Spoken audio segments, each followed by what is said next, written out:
আসলে আড়ালে আমার পানি পর্যন্ত ধরে। এই কারণে আমি ভিডিওগুলো বানাই। অনেকে হাসাহাসি করে, আমাকে নিয়ে অনেক ঠান্ডা করে। আমার যে এত কষ্ট, সাংবাদিক হিসেবে আমাকে কেউ পরিচিত করবে না। কেন? আমি শিক্ষিত না, অত উচ্চ লেভেলে আমি কথা বলতে পারবো না।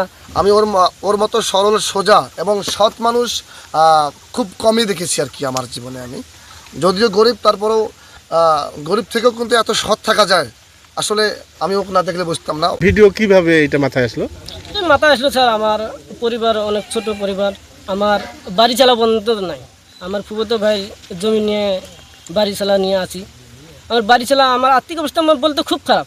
সেটা তো বললাম, বাড়ি চালা পর্যন্ত নাই, শুধু ভাঙাচুরা ঘর আছে।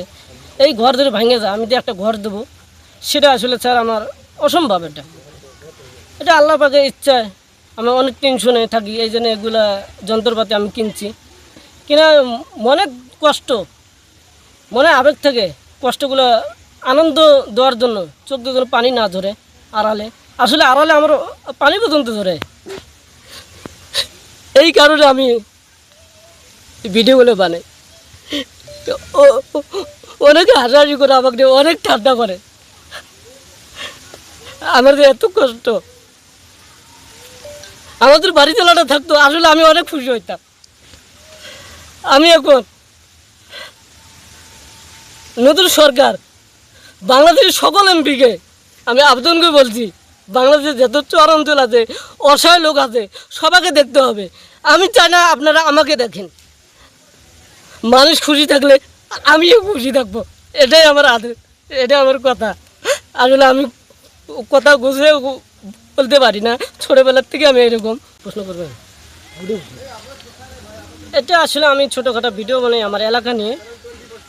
আমি চাচ্ছি বাংলাদেশের প্রতিটা চর এলাকায় যত ভাঙাচুরা রাস্তাঘাট আছে, এখানে তো কেউ আসে না, সাংবাদিক এখানে আসে না। এই কারণে আমি তো উল্লেখ করতে পারি, আমার ভিডিও দেখাতে ধরুন আমার ভিডিও ভাইরাল হয়, নতুন সরকার শোনে, নতুন এমপি, যতগুলো এমপি আছে বাংলাদেশ সবাই শোনে, সবাই যেন জোট করে এখানে সাংবাদিকগুলো পাড়ে দেয় চর অঞ্চলগুলো, তখন চর অঞ্চলগুলো এগিয়ে যায়, তখন উঁচু রাস্তা হয়, এই জন্য পাকা রাস্তা হয়। এটা আমার স্বপ্ন। এই যে আপনাকে নিয়ে যে অনেক ট্রোল হচ্ছে, হাসাহাসি, এটা নিয়ে কি বলেন? হাসাহাসি না, আমিও হাসি। কেন না, আমি মনে করি আমার স্বপ্ন ইনশাআল্লাহ পূরণ হতে চলবে আর কি।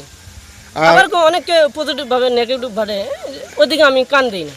লাইক দেবেন ভালো কথা, কিন্তু কমেন্টে কেউ লিখবেন না আমি তাজু ভাই এখন ভাইরাল সাংবাদিক হিসেবে, অথবা তার এলাকায় পরিচিত সাংবাদিক হিসেবে আমাকে কেউ পরিচিত করবে না। কেন? আমি শিক্ষিত না, অত উচ্চ লেভেলে আমি কথা বলতে পারবো না। তাহলে আমি ওখানে যাব কেন? ওর ভিডিওগুলো আসলে হয়তো বা ও গোছায় কথাগুলো কইতে পারে না, কিন্তু হয়তো এলোমেলো করে করলেও হয়তো দেখা যায় যে শুনতে একটু ভালো লাগে। অ্যান্ড সেদিন হয়তো 26শে মাসে হয়তো একটা ভিডিও বানাইছে জিলেপির, ওটা মোটামুটি ভালো লাগছে। এর আগে হয়তো অনেক ভিডিও বানাইছে, আর দেখি খুব ভালো লাগে। অ্যান্ড হয়তো কথাগুলি গোছে না বললে বলেও হয়তো একটু ভালো লাগে আর কি। আসলে খুবই নাজুক অবস্থা, অত্যন্ত মানে গরিব মানুষ তারা। ও আগে ওর মা প্রত্যেকের বাড়িতে বাড়িতে মানে মাটি কাটার কাজ করতো আর কি, দিনমজুরি, ওইটা দিয়ে টুকটাক করে চালাতো আর কি। ও হয়তো বা একটু বড় হওয়ার পরে ঢাকা ঢুকায় যায় আর কি, টুকটাক কামাই করে। কিন্তু ওর আমার যেহেতু পাশের গ্রামের ছোট ভাই সবসময় আমাদের সাথে ঘোরাফেরা করে, আমি ওর মতো সরল সোজা এবং সৎ মানুষ খুব কমই দেখেছি আর কি আমার জীবনে। আমি যদিও গরিব, তারপরেও গরিব থেকেও কিন্তু এত সৎ থাকা যায়, আসলে আমি ওকে না দেখলে বুঝতাম না। আমাদের এলাকার প্রত্যেকটা মানুষ যেখানে যাবেন, আমাদের নারায়ণপুর ইউনিয়নের 1 নম্বর ওয়ার্ড থেকে 9 নম্বর ওয়ার্ড পর্যন্ত যাবেন, তাজু ভাইকে সবাই চেনে। কিন্তু তাজু ভাই একজন যে ভালো মানুষ, খুব ভালো মনের, খুব সহজ সরল মানুষ, সবাই ওকে ভালোবাসে।